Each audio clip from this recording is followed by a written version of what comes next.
Bismillahirrahmanirrahim. Assalamu alaikum student. How are you all? I am fine and I hope you are perfectly alright. Metropolitan Foundation School. This is your science book. Modern Basics Science Class 5 GABA Publisher. Chapter number 1 Growth and Reproduction in Plant. Chapter number 1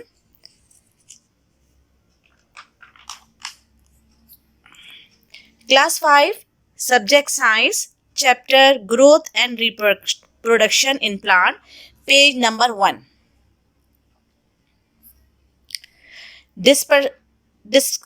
Description of the chapter. Explanation of the chapter with diagram, question and answer.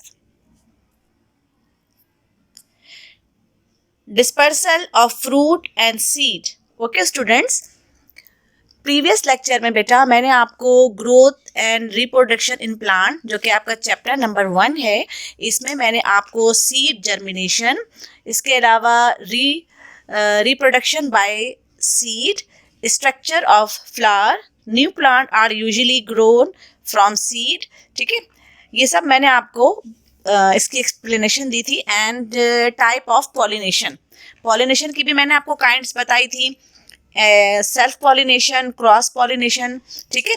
और structure of flower में मैंने आपको एक flower की diagram बताई थी आपको, ठीक है. आपको जो पार्ट ऑफ अ फ्लावर है उसकी डायग्राम आपको बनानी है इंटरलीफ पेज पे, ठीक है. तो फ्लावर की डायग्राम बनानी है आपको, ये सब मैंने आपको प्रीवियस लेक्चर में समझाया था, ठीक है. और इसके अब जो मैं आपको जो स्टार्ट में कर रही हूँ वो है dispersal of fruit and seed. Okay students, the nature has arranged some agent to scatter seed to other place. These agents carry fruit and seed away from their parent plant. This process of scattering of fruit and seed away from the parent plant is called dispersal. ठीक है, तो बेटा dispersal किसे कहते हैं? Dispersal का मतलब ये होता है कि जो फ्रूट है और सीड है वो डिस्पर्स हो जाए, यानी कि जहाँ पे उसके पेरेंट्स प्लांट ग्रो कर रहे हैं वहाँ से ये कुछ फासले पर थोड़े दूर वो ग्रो कर सकें, ठीक है. अब ये खुद से तो ये जो फ्रूट है या सीड है खुद से तो ये वॉक करके अपनी जो है रिप्रोडक्शन नहीं कर सकता, तो इसको एक जगह से दूसरी जगह ले जाने के लिए कुछ एजेंट काम कर रहे होते हैं, ठीक है बेटा. Plant can not move from one place to another, but if all baby plant grow near the mother plants. Normally यही होता है कि जब हम कोई प्लांट देखते हैं तो उसके जो उसके नीचे ही उसके साथ ही उसका बेबी प्लांट भी ग्रो कर रहा होता है, ठीक है. लेकिन इसके अलावा भी अगर वही जो प्लांट है, फॉर एग्जांपल अगर आप कॉटन का प्लांट है या कॉटन के सीड्स हैं तो वो अगर जहाँ हैं एक जगह मौजूद हैं तो आपको थोड़े फासले पर भी वो नज़र आते हैं, ठीक है. तो इसका मतलब क्या होता है कि वो डिस्पर्स हो रहे होते हैं, वो एक जगह से दूसरी जगह जा रहे होते हैं. तो plant can not move from one place to another, but if all baby plant grow near the mother plant. तो मदर प्लांट के साथ ही बेबी प्लांट ग्रो कर रहा होता है, लेकिन ग्रो किस सूरत में कर रहा होता है बेटा? अगर उसकी जो कंडीशंस हैं ग्रो करने की वो उस पर सर्वाइव कर सके, ठीक है. They would not get enough sunlight, food, water and space to grow. अगर उनको ये फेवरेबल कंडीशन मिलेगी तो वो ग्रो करते हैं, ठीक है. इसके अलावा क्या होता है कि जो प्लांट्स होते हैं वो मुख्तलिफ किस्म के जिसमें एजेंट काम कर रहे होते हैं, जैसे कि विंड, वाटर एंड एनिमल. इनके थ्रू डिस्पर्सल होता है. इनके थ्रू क्या होता है कि कोई भी सीड जो होती है वो अपने पेरेंट प्लांट से थोड़े दूर फासले पे चले जाते हैं. अब मैं आपको मुख्तलिफ किस्म के काइंड्स बता रही हूँ किस तरह होता है. Number 1 wind. विंड का मतलब होता है बेटा तेज हवा का चलना. जब भी तेज हवा चल रही होती है तो उस सूरत में क्या होता है कि जो सीड्स होते हैं वो उड़ते हुए जहाँ पे पेरेंट प्लांट ग्रो करता है उससे थोड़े फासले पे या फिर थोड़े और ज़्यादा फासले पे वो गिर जाते हैं। तो जहाँ वो गिरते हैं वहीं पे वो अपनी ग्रोथ शुरू कर देते हैं। ठीक है, तो seed of cotton and hiptage are light and have hair. ये जो आप डायग्राम देख रहे हो, इनके ये एक लाइट वेट होता है, इनका वजन बहुत हल्का होता है और इनमें हेयर होते हैं या इनके विंग्स होते हैं। ठीक है, so they are easily carried away by wind to long distance. ये बहुत आराम से, जब तेज हवा चल रही होती है बेटा, तो ये बहुत आराम से क्या होता है कि फ्लाई करते हुए, उनके जरा हेयर्स मौजूद हैं, विंग मौजूद हैं और हवा की वजह से ये लॉन्ग डिस्टेंस पे गिर जाते हैं और वहीं ये ग्रो करते हैं। तो इस तरह इस सीड का डिस्पर्सल होता है। ठीक है, सेकंड है वाटर। वाटर के थ्रू भी किसी भी सीड का या फ्रूट का डिस्पर्सल होता है। ठीक है, the lotus fruit has a spongy part and the coconut has a fibrous outer covering to make the seed float, and therefore these fruit are easily dispersed by water to other place. Coconut का जो fruit होता है, ये normally जो coconut trees होते हैं ये river के किनारे या किसी भी बीच के पास लगे होते हैं। तो जब ये फ्रूट नीचे गिरता है तो वाटर की वजह से, पानी की वजह से ये फ्लोट करता हुआ, बहता हुआ दूर चला जाता है और जहाँ ये पहुँचता है या वहाँ पे ये ग्रो करता है। तो वाटर की वजह से इसकी जो ग्रोथ होती है वो अदर प्लेसेस में हो जाती है। तो ये सारे एजेंट हैं जिसमें विंड एंड वाटर शामिल है।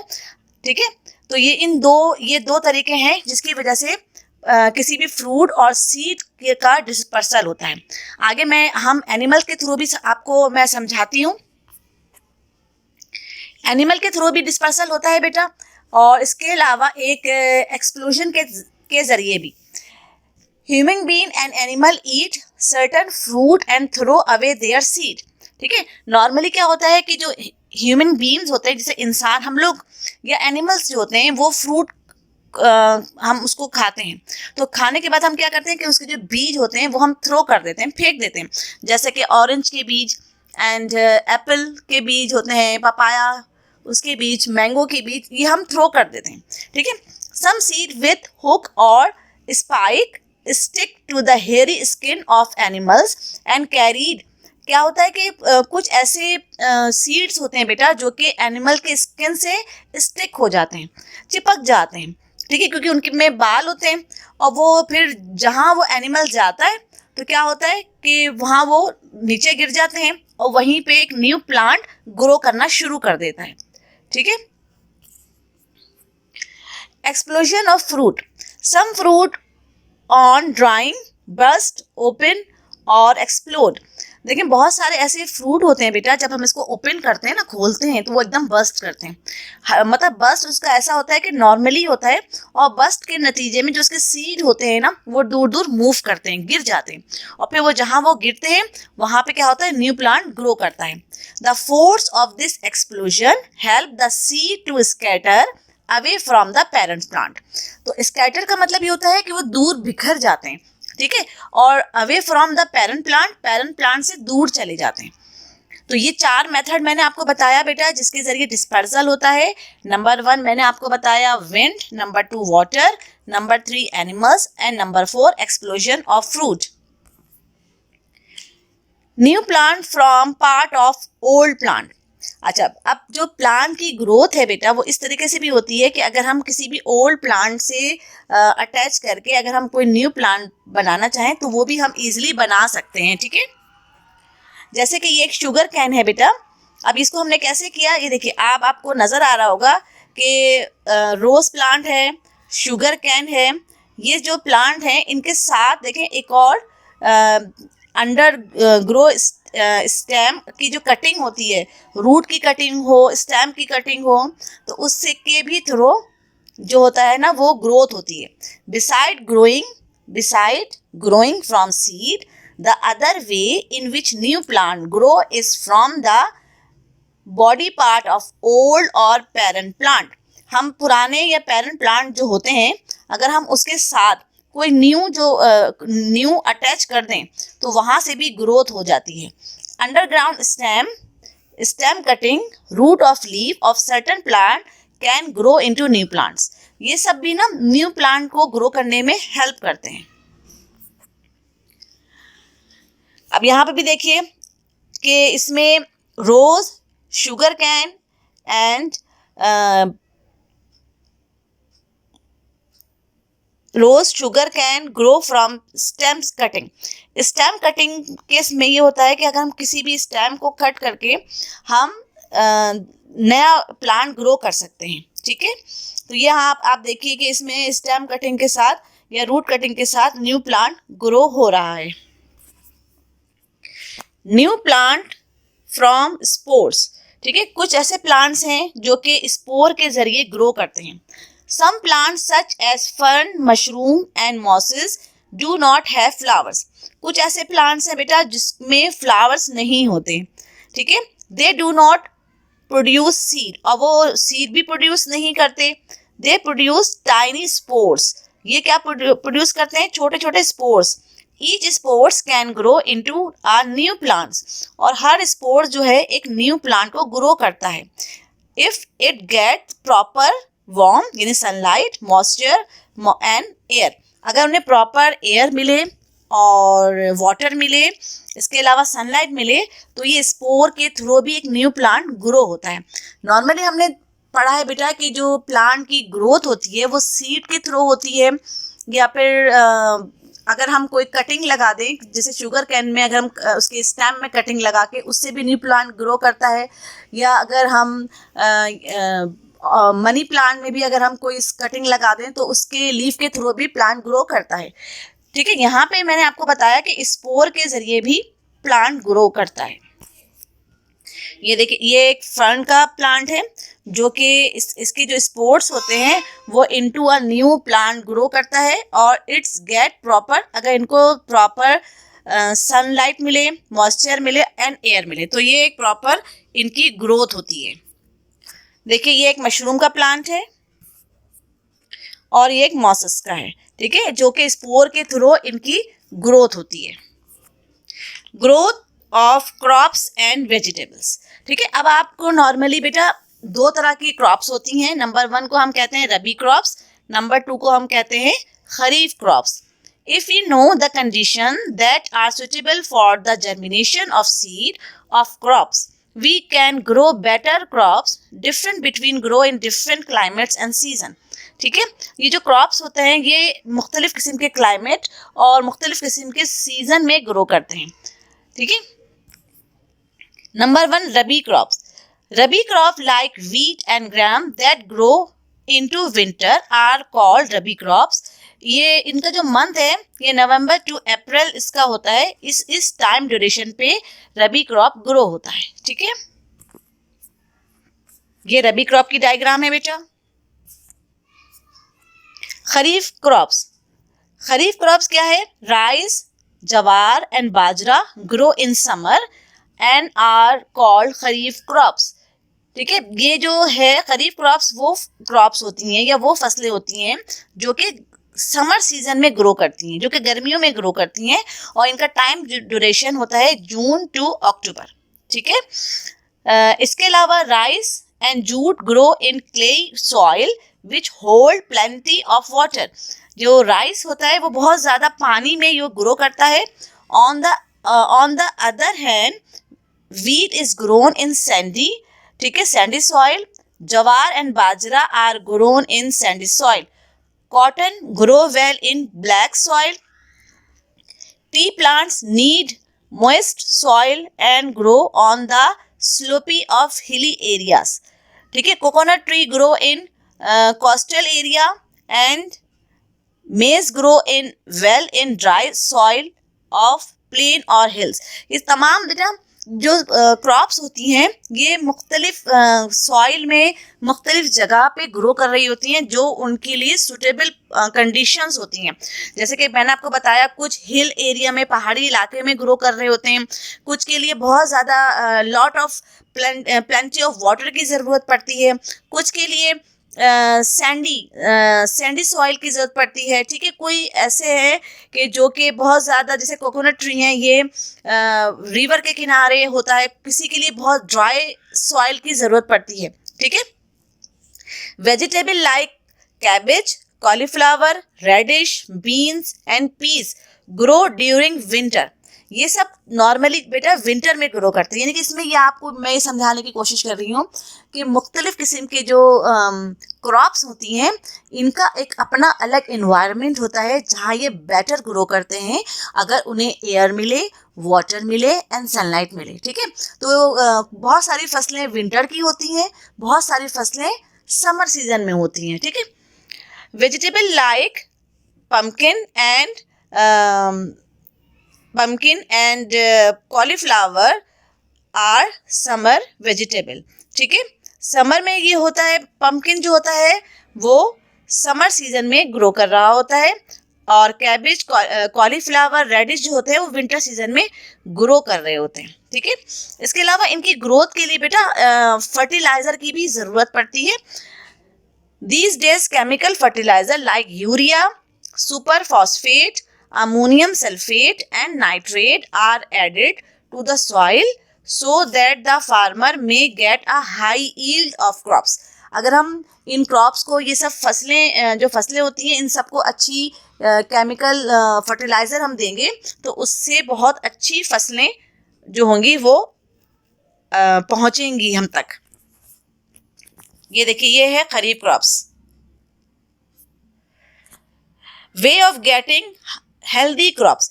अब ऐसा कौन सा वे है जिसमें हम हेल्दी क्रॉप्स को हमें मिल सकती हैं? तो नंबर 1 क्या है बेटा कि use healthy and ripe seed for sowing, यानी कि जो फील्ड में हम जो बीज को हम बोते हैं, सोइंग करते हैं, तो वो हमें हेल्दी बीज की ज़रूरत पड़ती है। तो हमेशा हेल्दी आपको सीड लेना चाहिए। Number 1, prepare soil properly, soil को बाकायदा प्रिपेयर करना चाहिए। Number 3, add fertiliser to the soil.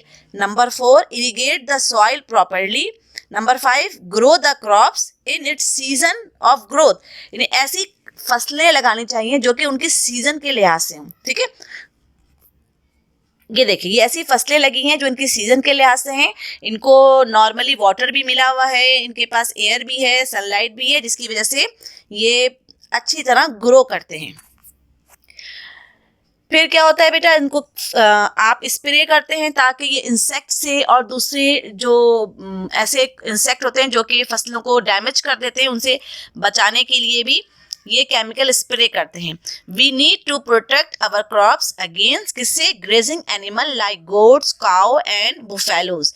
हम इन एनिमल से भी अपनी फसलों को बचाते हैं क्योंकि ये ग्रेजिंग होते हैं, ये चरते हैं, ये फसलें खाते हैं, जैसे कि काउ, गोट एंड बुफेलो। इसके अलावा बेटा हम जो मुख्तलिफ किस्म के इंसेक्ट होते हैं like caterpillar, grass Hooper and ये तमाम जो होते हैं, हम इसमें केमिकल स्प्रे करते हैं जिसकी वजह से ये किल्ड हो जाते हैं और हमारी फसलें बहुत अच्छी होती हैं। ओके बेटा, अब क्वेश्चन आंसर है। नंबर 1 है question answer, define the following. आपके पास बेटा ये क्वेश्चन आंसर में 3 है। Number 1 pollination, number 2 self pollination, number 3 cross pollination. अब पॉलिनेशन क्या है?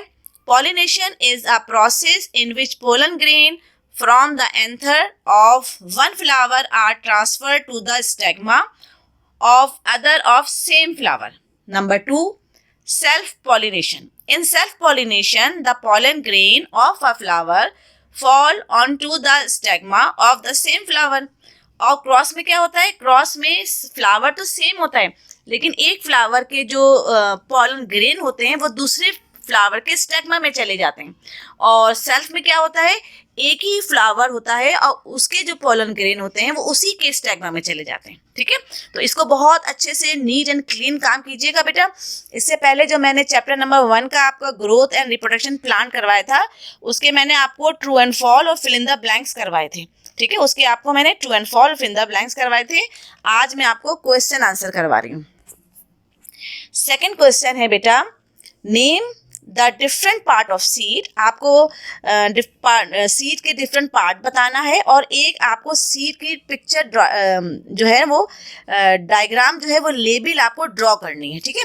तो ये मैंने पिक्चर भी आपके पास रखी है, ये आप बहुत नीट एंड क्लीन इसको ड्रॉ करोगे। Number 1, an outer covering called seed coat, एक जो सीड का जो आउटर कवरिंग है उसको क्या कहते हैं, सीड कोट। और number seed leave called cotyledon, तो ये सीड का पार्ट है और इसकी डायग्राम है, ठीक है। Question number 3, what is germination? The development of a new plant from a seed is called seed germination. किसी भी प्लांट जो न्यू प्लांट जो होता है वो ग्रो करता है कहाँ से, सीड से, तो उसको सीड जर्मिनेशन कहते हैं। Question number 4, define the dispersal of seed. अभी मैंने आपको डिस्पर्सल ऑफ सीड का एक्सप्लेन किया था किस तरीके से विंड के थ्रू, वाटर के थ्रू, एनिमल के थ्रू एंड एक्सप्लोजन के थ्रू ये डिस्पर्सल होता है। तो अभी जो हमें बताना है वो वाटर के थ्रू बताना है, ठीक है। The process in which seed are scattered from the parent plant to distant place is called dispersal of seed. Some seed are dispersed by water. For example, the lotus fruit has a spongy part that make the fruit light and able to float on water, and so it is easily dispersed by water to other place. ठीक है, ये मैंने अभी आपको explain किया है बेटा। Question number 5 है आपका बेटा, how can a farmer grow a good and healthy crops? कैसे फार्मर जो है वो गुड और हेल्दी क्रॉप्स उसकी हो सकती है। A farmer can grow good and healthy crop by growing it in a suitable soil, adding fertiliser in the soil and protecting it from pest and grazing animal, कि हम जो grazing animals हैं बेटा जैसे कि काउ एंड बुफेलो, उससे अपनी फसलों को बचाएं। इसके अलावा जो इंसेक्ट होते हैं जैसे कि ग्रास हुपर एंड कैटरपिलर, इनसे बचाएं तो हमारी फसलें बहुत अच्छी होंगी, ठीक है बेटा। इसके अलावा मैंने आपको इस पेज में आपको डायग्राम भी बताई थी कि एक फ्लावर की आपको डायग्राम बनानी है। पेज नंबर आपको मैं बताती हूँ, पेज नंबर 2 में पार्ट ऑफ फ्लावर की एक डायग्राम है, उसको बहुत नीट एंड क्लीन बनाइएगा, ठीक है। तो हमारा ये मंथ ऑफ अगस्त का first chapter growth and reproduction in plant complete होता है। आप बहुत अच्छा टाइटल पेज बनाएंगे बेटा, और इंडेक्स ज़रूर बनाइएगा, इंडेक्स ज़रूर होना चाहिए। इंडेक्स बनाना आपको आता है, ठीक है। आप डेट डालिएगा और चैप्टर का नाम लिखिएगा और उसमें आपने क्या क्या किया है वो लिखिएगा, ठीक है। और नंबरिंग आप कर चुके होंगे, पूरी साइंस की कॉपी में अच्छे से नंबरिंग कर लीजिएगा एंड तक। और उसके बाद आपको मैंने डायग्राम बताई है, क्वेश्चन आंसर बता दिया है और fill the blanks to and from. तो ये जो मंथ ऑफ अगस्त का फर्स्ट चैप्टर है ग्रोथ एंड रिप्रोडक्शन प्लान, ये कंप्लीट हो गया, ठीक है बेटा। तो बस अपना बहुत ज़्यादा ख्याल रखिएगा बेटा। घर से बाहर जाते वक्त मास्क ज़रूर वेयर करना है और घर आते वक्त हैंड वॉश करना मत भूलिएगा, ठीक है। और अपनी पढ़ाई पे बहुत अच्छे से फोकस कीजिए। अल्लाह हाफिज़।